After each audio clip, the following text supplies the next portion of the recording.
If you don't like hunting, fishing, cooking, and the outdoors, you might want to find another podcast. Hey, everybody, welcome to another edition of Southern Boys Outdoors Podcast here from the Southern Boys store located at 11318 Highway 190, Hammond, Louisiana. Telephone number 225-209-0945. Y'all make sure y'all stop by, hang out with us here at the Southern Boys store, because you know what we always like to say. You never know what's coming up next here on Southern Boys Outdoors.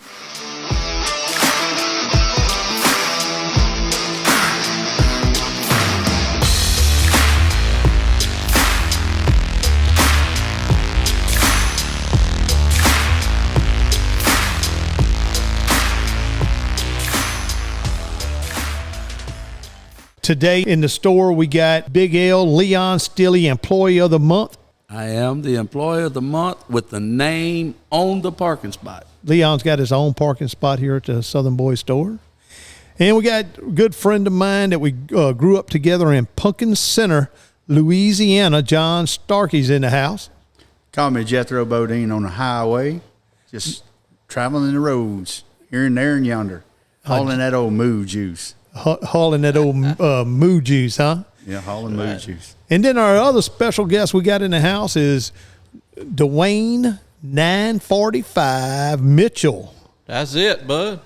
And Dwayne, y'all know Dwayne. Dwayne's the one that got his finger cut off deer hunting with me up in Missouri. They could never forget. As long as Kenyon Banks and Southern Boys around, everybody gonna know I got my finger cut off. That's right. You know, well, we nicknamed Dwayne 945. You know, that might be a good way to start this out. Dwayne, why don't you tell everybody that hunt and what happened?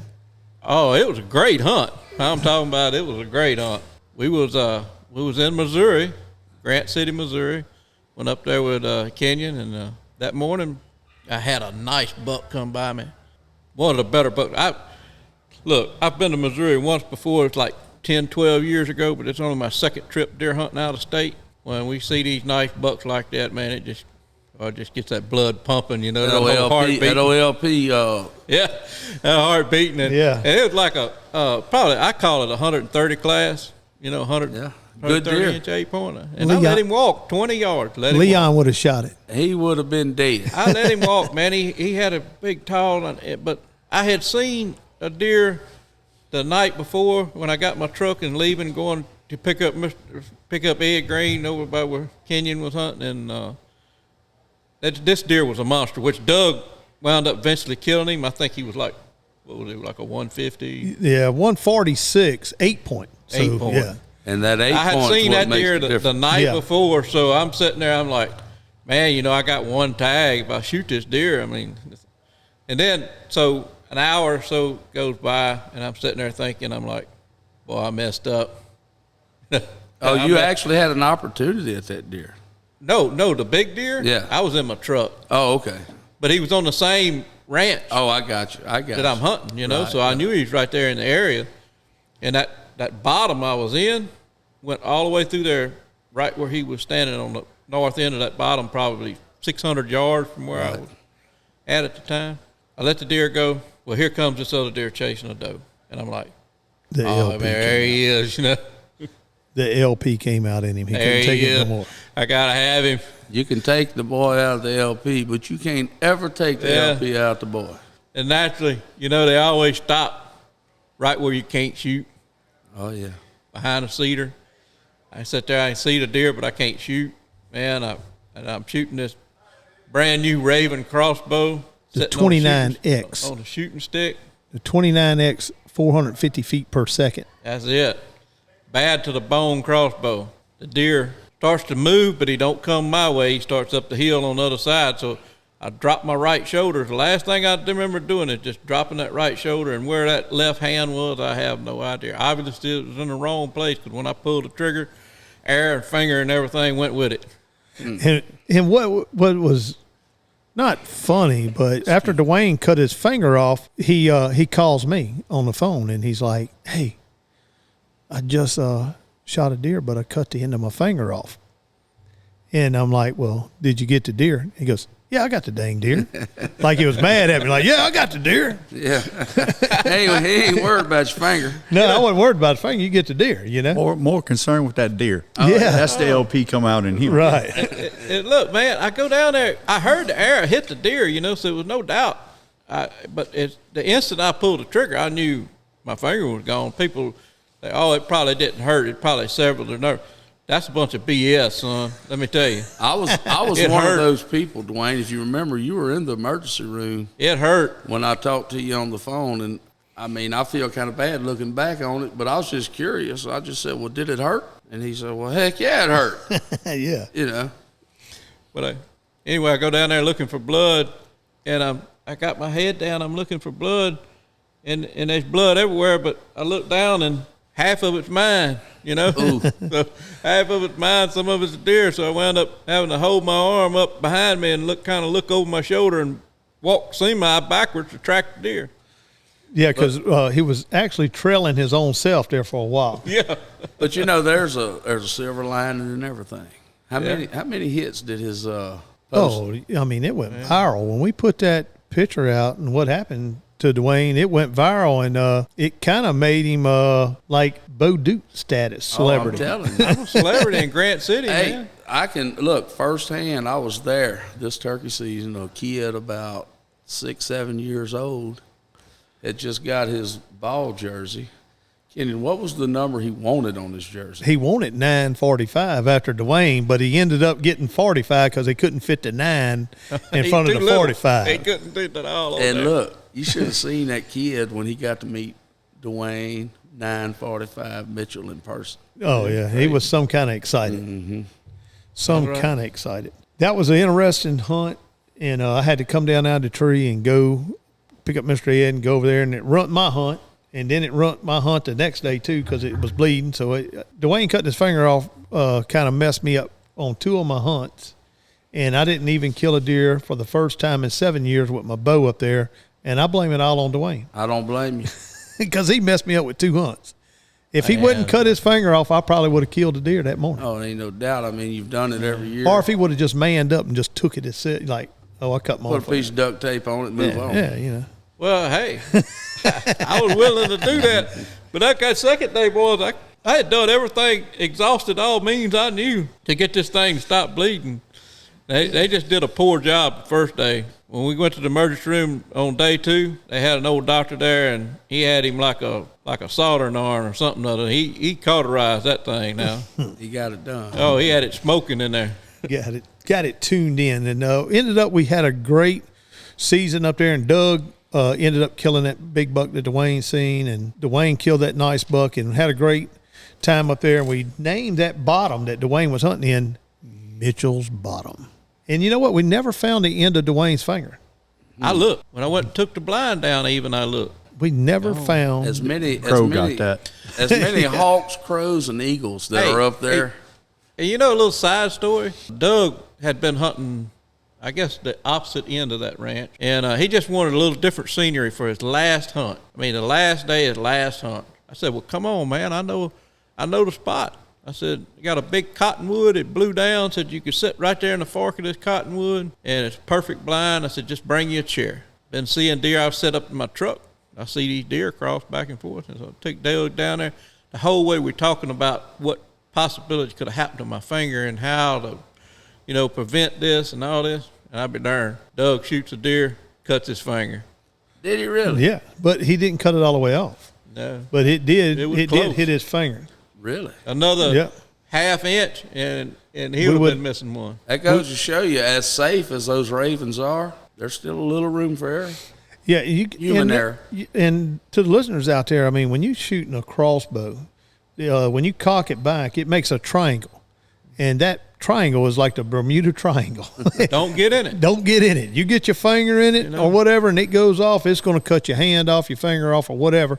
But, yeah, we almost had 2 945s. I don't know what we would have named that bottom then. We would have had 2 people with their fingers cut off in that same bottom about 100 yards apart, and we would have had to name it. It was close. Bloody Finger Cove. Yeah, Bloody Finger bad. Cove or something, The problem lies is when you use a prop. When you got that thing propped up on something, you got to be all in mind where is that left hand? Where's it going to be?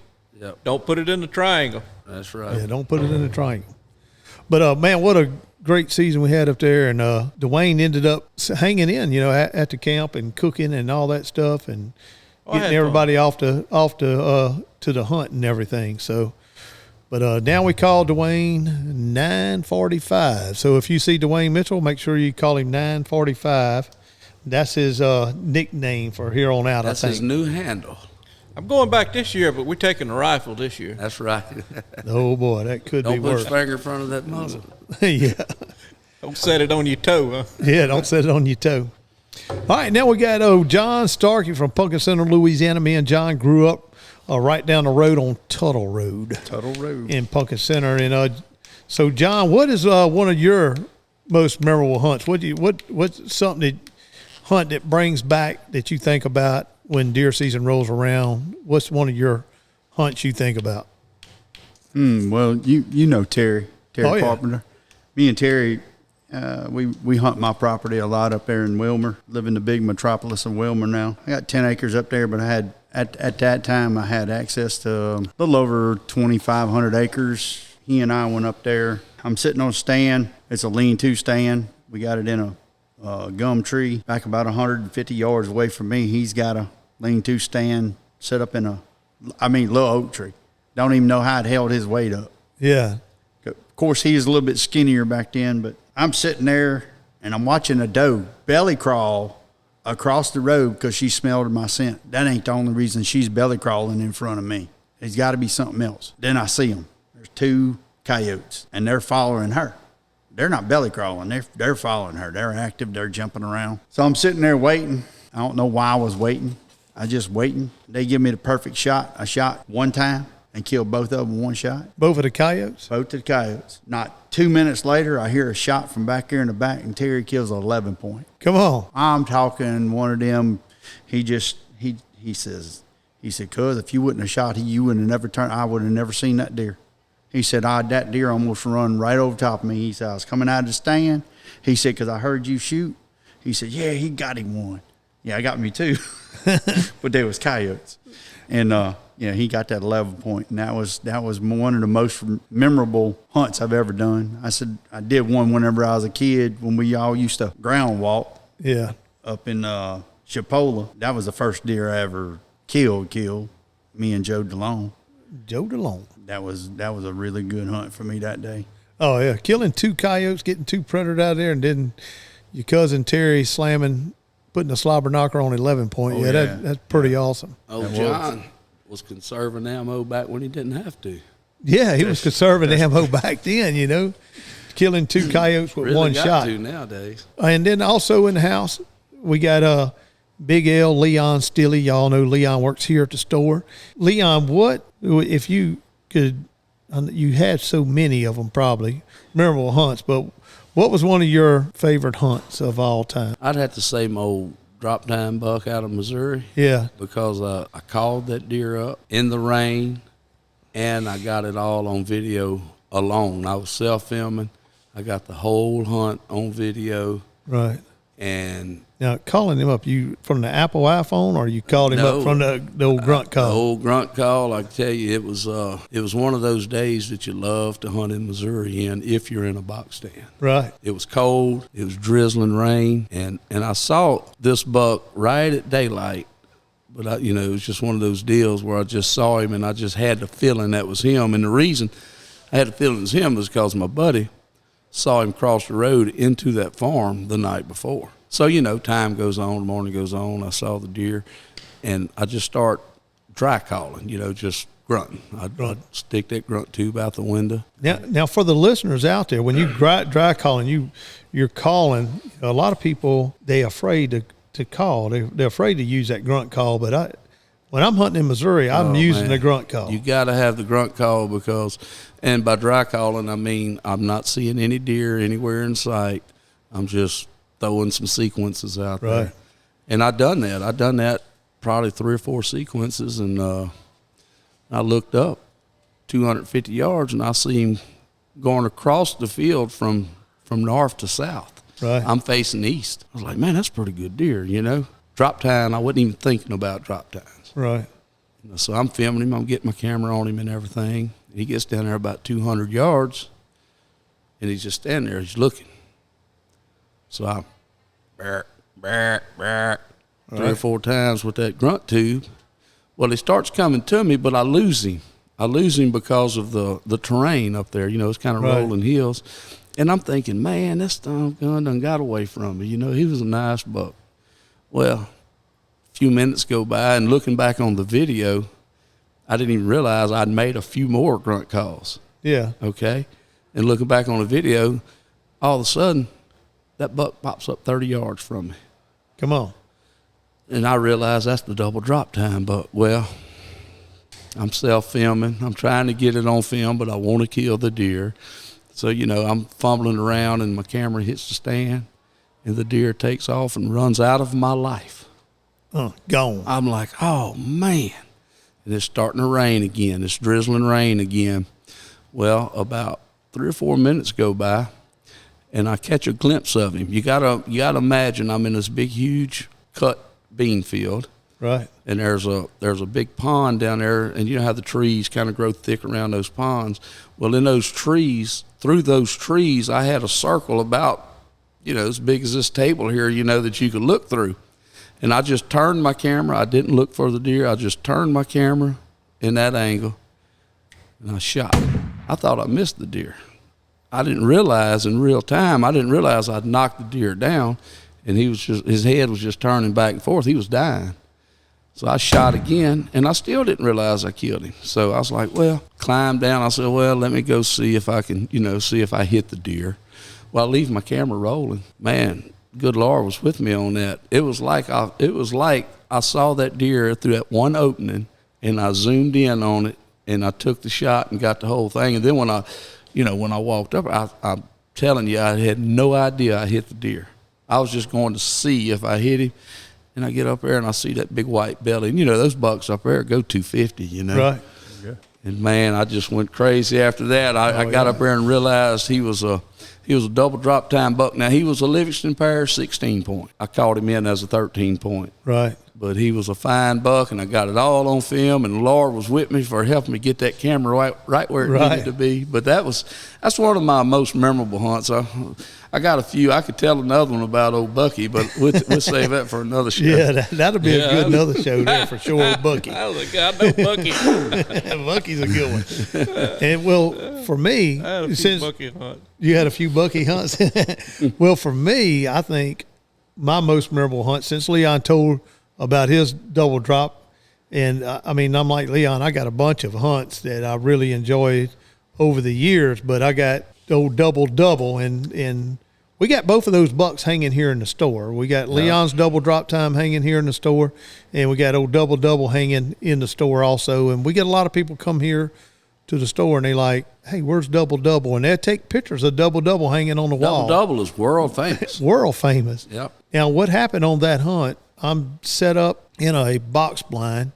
I'm right on the Iowa line. Beautiful, beautiful farm. I've been hunting it for about 7 years. I look out across there. I got 2 6 points chasing a doe down in the bottom, and chasing a couple does down in the bottom. I see this buck, and he's limping across a field. He's coming out of Iowa, and he's limping with one side, like his leg is stiff. And he's walking like that. And I'm looking, and I'm like, man, I'm looking through the binoculars. I'm like, man, his rack is messed up or something. And well, in Missouri, it has to be 4 on one side to be able to shoot the deer. We're in a antler restriction zone, I guess, and our area it has to be 4 on one side. So I wasn't even for sure if the buck was legal at that time that I seen him so far away, because I just knew that his horns turned down and they looked screwed up on his head. Mm-hmm. But he turned and he come on down in that bottom where them 6 points, and that put him about 200 yards from me. Now you got to imagine this, and we all been in this situation. We got a buck, though we fixing to have an opportunity to put the slobber knocker on a nice buck in your old belly rolls. Oh, yeah. Oh. All of a sudden, I got to go to the bathroom. And, I got to go to the bathroom. Cold sweating. Ain't no denying. Right then. Either I'm going to drop the trousers in the stand and use the bathroom, but I got to go right then. And that buck is about 200 yards down in the bottom in some timber Now, I could see both sides of the timber, and I knew about where he was at, and I'm up on a hill. So I know I can get out of that stand, hopefully, without him seeing me and running off. So anyway, I climbed down out of that stand, take a dump, get back in the stand, and then I'm thinking, I'm mad at myself. You dummy. I'm telling myself, you dummy. I mean, here it is. You got a dang double drop time, a weird-looking deer. He's down in the bottom, and you got to go take a crap. That's what I'm just beating myself up. Well, all of a sudden, here come a doe running out of that bottom, and I look down there, and here he comes out limping. And I'm looking at him, and I finally count 4 on one side. 1, 2. And then I said, oh, he's legal to shoot because he had 4 on one side. And then I see that old drop down, he's ugly. I mean, look like handlebars. Yeah, it looks like just like the Under Armour logo is what he looks like. And he makes a loop out there. I know I can shoot him legally because he's got 4 on one side. I done use the bathroom, so I'm ready to go. I'm like all in. And I'm shooting a 6.5 Grendel is what I'm shooting. On Black Rain AR 6.5 Grendel. All of a sudden, here comes 2 does out, and they start walking up the wood line right there, coming towards me down in the bottom, kind of away from me to my left side, walking up the bottom. And I get the 6.5 Grendel out the window of that blind, put it right on his front shoulder. He's facing me. Squeeze that Grendel off. Now, that 6.5 Grendel, that's a little bitty bullet. And I had some buddies in camp. They were picking on me about the size of that bullet, talking about, oh, it won't kill no deer, it won't kill no deer. And then my buddy's shooting a 300 Magnum, and he shoots the deer 5 times with a 300 Magnum to kill it. And then I shoot this deer one time with that 6.5 Grendel and drop him in his tracks. And so I got to get a little revenge on Felix and Jimmy about that little bitty bullet. Mm-hmm. Because, look, I love that 6.5 Grendel. That's a bad little round. Very popular nowadays. Yeah, very, and it's no kick. Well, if the you look Creekmore is. Yeah, that Creekmore is real popular, but that Grendel, it's a little bit smaller casing, same size bullet, casing smaller. But if you're looking for an awesome youth gun for your kid or your wife or something like that, the 6.5 Grendel is an awesome little round to kill hogs and kill deer with. And anyway, I squeezed the shot off. He fell right there, and then the rest is history. When I went down, I made the video. I took my phone out, and I just filmed myself with the phone going down to do the recovery. And when I walk up to him, I'm all excited, and I pick him up. Oh, he's got a double drop time. Oh, double, double, double. And when I dropped him back down, I look at the phone and on the camera, and I go, double, double, double, double. And then that was it. Everybody started picking on me about, double, double, Double, double. Double, double. But, man, that was probably one of my most memorable hunts. I'm kind of like Leon and Dwayne and John, all of us sitting here. We got so many hunts, and like everybody else out there. But everybody has those memorable hunts. So, anyway, we'll give one more round. Dwayne, what are you getting ready for this season? You doing any kind of prep right now, or are you just? Oh yeah, just man. feeding? We got some protein out. We watching some deer grow. Got some nice bucks. Looks promising to me. I mean, yeah. I got one particular feeder. I got like 6 bucks coming in. Yeah, and y'all, Dwayne, he works at Exxon. Well, I don't gonna say he works, but I mean he goes out there. Oh yeah, he's employed by Exxon. I work. But anyway, Dwayne works rolling shifts, and me, Dwayne, and Leon, we're on text message together, and it'd be 2:00 in the morning. Dwayne sending us pictures. Yeah, It's like, we got to get up in the morning and go to work. But it's 10 a.m. for him. I'm working. Yeah. No, I'm not. Hey, Dwayne, you can send me them. You can send me them. I drive a truck. I'm always up. But anyway, the Spy Point camera's clicking out some really nice pictures. I posted one over on the Facebook page, Southern Boys Outdoors, with all the bucks at the feeder, and that's Dwayne's feeder. And any of y'all wants the GPS coordinates of that, I could share that with y'all. We can make that happen. Yeah. Well, look, I want to be perfectly honest with you. That's my buddy's feeder. Oh, that's your buddy. That's Shane's feeder. Well, he lives off of Mississippi. Yeah, he's from Mississippi. Oh, he's Yeah. Hey, guys, and that's another thing too. Livingston Parish, Area 4. I'm excited for this area. It's come a long ways in a short period of time. getting better and better and better, and I think it's going to be this year. I think you really going to see some stuff come out of Area 4. Oh, yeah. Bear Creek, I'm looking forward to the season at Bear Creek and Deer season, turkeys, hogs. We got a wide variety of animals to hunt here in Area 4, from deer, turkeys, and hogs. Of course, it's a buddy of mine, and it's a social thing, but when people from Mississippi start coming to Louisiana to deer hunt, especially Area it's getting 4. better. That's right. It's getting a lot better. It's getting a lot better. Yeah. And We went up there for years. Yeah, that's where we went. Yeah. They come in here to deer hunt. That says something.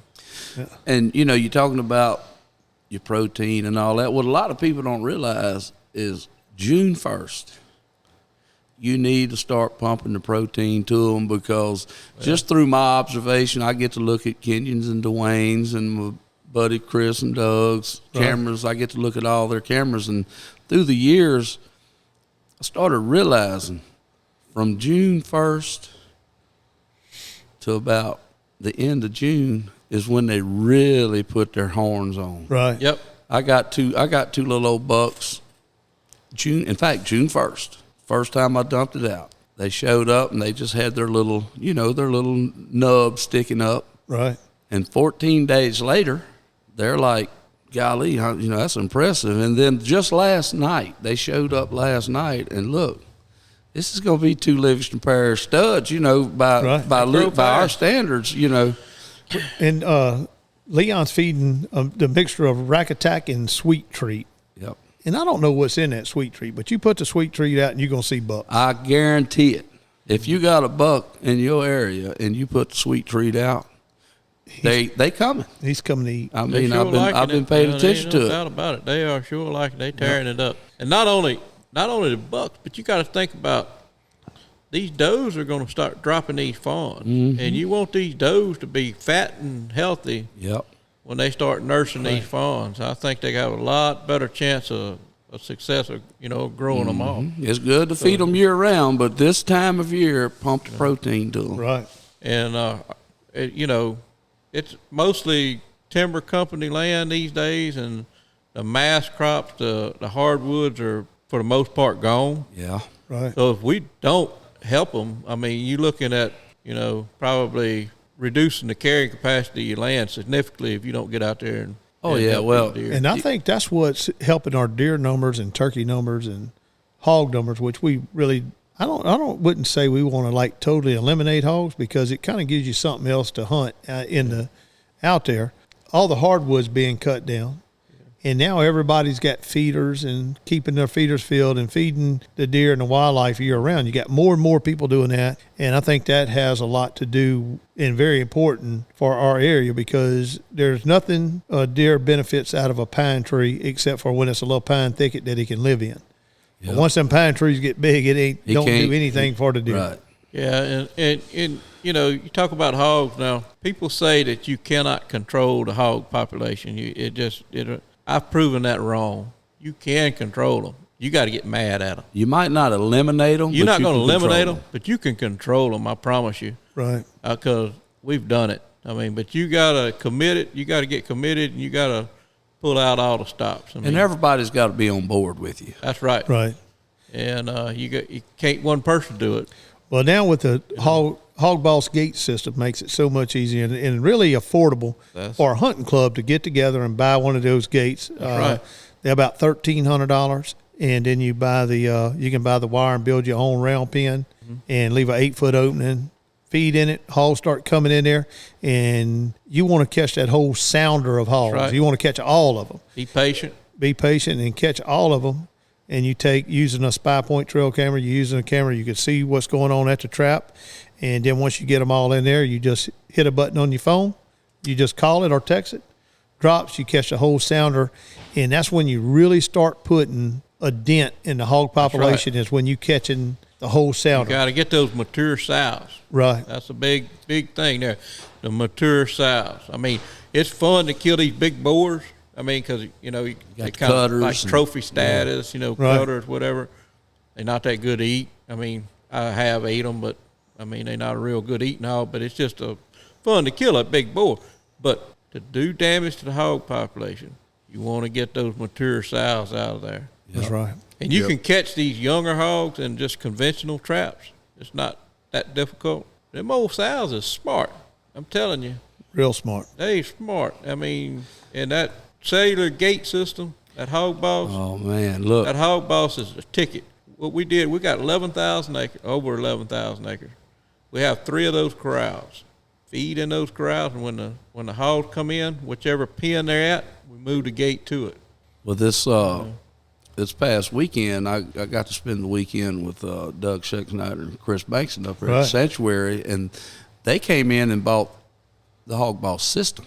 The whole system. From Kenyon. Yeah. The corral and the gate. And look, let me tell you. I bet that's nice. Oh, man, look. Easy to assemble and disassemble and to move. Just like you just said, they put the corral up like 2 weeks ago. Got the hogs coming in. Left the gate up. Well, we went up Saturday evening, and I'm telling you, that is the way to hog hunt. You sit in the camp, cook. I fried fish and, French fried and shrimp. I cooked us up a nice meal. We get done eating, ding, get the little message on the phone. Got the whole sounder in there. There's 11 of them. Got 2 sows and 9 of them about 25, 30 pounds apiece. Dropped the gate. Went out there, took care of business, and we got the whole. We did find out there was a boar there, because when we got up there to the gate, he was right there in the thicket, and he was mad. Come on, yeah, you done called his. That's right. Girlfriend. That's right. He was mad, but we got them sows and them pigs out of there. So that's and even doing that, catching 11 at one time, that's putting a dent in it. Going back to eliminating and controlling. You can't hardly eliminate them. I think that was like right at 100 since January that we've taken off of that place. Well, and one of the things also about those hog traps, while we're talking about the hog system, is that you can catch them when you want to catch them. Exactly. So if you work Monday through Friday, y'all Saturday and Sunday, you can watch them hogs all week going in there, and then on Friday night you can hit close. You go up Saturday morning and get your hogs out, and then that's when the work begins, skinning them out and all that stuff, But in a hunting club, that I would strongly suggest in hunting clubs around here, if all the hunting clubs would take and set them up around corral pen about a 30-foot in diameter, and get them a hog boss gate system set up. Oh yeah, and especially big clubs like Dwayne and them, where they got. Separate ones built around, and that's just hog feeding areas. Yeah. And do that, they'll start taking those numbers down. And I don't think you would ever, no matter what we do, we'll never eliminate all the hogs. Nope. They're here to stay. They're going to be here. Well, I can tell you this. Before we got the hog boss, you couldn't have a food plot, a feeder, anything. Hogs was going to get in it and tear it up. I mean, if you go put out 100 pounds of feed in a feeder, it was gone that night. Yep. Now, you can feed, you can have a food plot. You're going to have hogs come through from time to time, but it ain't. I mean, it keeps just enough to leave some good targets out there. It's not near the issue it was 3 years ago. Oh, yeah. All right, guys, we're going to wrap this thing up. Big L, any last words? Man, I just want to say I appreciate y'all letting me be a part of this podcast, man. This is you work here, Leon. Well, I mean, but see, people think I don't work here. If they could come here now and see that I'm busy doing a podcast. I do actually do something around here. Yeah. But no, man, I can't wait for October, man. I got those $2, and they usually hang around to about mid-October every year. Yeah. So I got to get it done in about the first 15 days. Just glad to be retired. Just glad to be retired. That's right. And work for a place that understands. That's right. And what about you, John? Oh, shoot. I'm probably going to hunt Arkansas this year. Come on. With my Rip's daughter and her husband. Been going up there, setting up a few stands and here and there and yonder. And, right. He got them 2 grandbabies, and they call me Pop Pop. So Pop been taking care of them, and that's right. I'm go up there and try and put some meat in the freezer up there. They got hogs and they got deer, and They got a lot of coyotes. And Yeah. some of the biggest squirrels you'll ever lay your eyes Oh, on. no doubt. Without a doubt. Yeah. No Without doubt. a doubt. Dwayne, what about you? Any last words? What? Oh man, yeah, I can't wait. October, of course, it's always youth hunt, our big thing at Bear Creek. Yeah, that's a special kind of event. like our Super Bowl. Yeah, Right. and that's what, late October? Last Saturday in October. Last Saturday in October. Last Saturday in October every year. We'll have a bunch of kids up there and have a blast, man. And all the bucks we got on camera there at Bear Creek gonna be excited. Going to Missouri with a gun this year. That's right. With Ed and Thomas. Yeah, That's gonna be fun. that's going to be fun. It's gonna be a blast. I might have to drop in on you. Oh, you got you to, got to. Leon. You got to. And far as me here at the Southern Boys store, y'all come by 11318 Highway 190, Hammond, Louisiana. Hey, guys, and let me tell you, if any of y'all out there listening to this that would like to be part of the Southern Boys podcast, you can call the store at 225-209-0945. Tell us the dates that you're going to be passing through and would like to stop, jump on one of these mics and tell us about your hunt and what you got going on and what you're doing passing through Louisiana. We'll be glad to hear you. Me and Leon will be here doing the podcast. And so we look forward to more podcasts to come here on Southern Boys Outdoors. And I guess we can take it on out. Y'all come see us, 11318 Highway 190, Hammond, Louisiana.